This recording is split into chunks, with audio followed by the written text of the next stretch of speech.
Hey guys, I'm going to show you how to fix this problem on Windows 11 operating system. In the first step, open services, and on this window we need to find out credential manager. So here it is. Right click on it and simply click on properties. Now on this window select startup type as automatic, then click on apply and then select OK, and again select credential manager and click on start the service. Once done, we will move to the next method. Simply go to search bar, type system configuration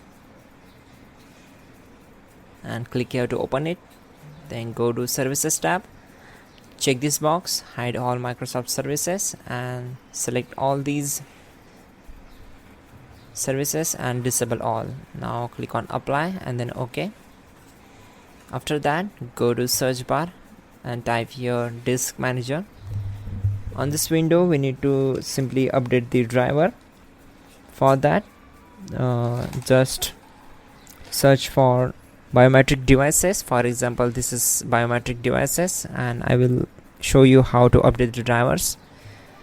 With this way you can simply update your drivers. Now close this window, then right click on taskbar and select task manager.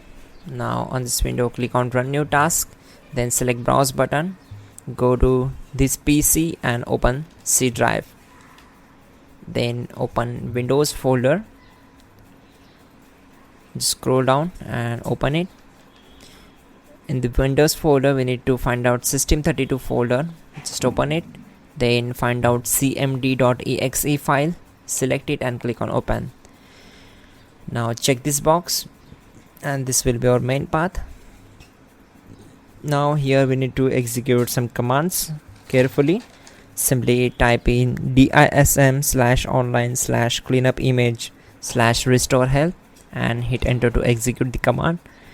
This will take some time to complete the process, so you need to complete this process and we will move to the next method. Go to search bar, find out cmd and run it as with administrative privileges. Again type the command sfc/scan now and hit enter to execute this command. This will also take some time to complete the process. Complete this process. After that, simply restart your system. That's it guys, your problem will be solved and you're good to go. Don't forget to like the video and please do subscribe.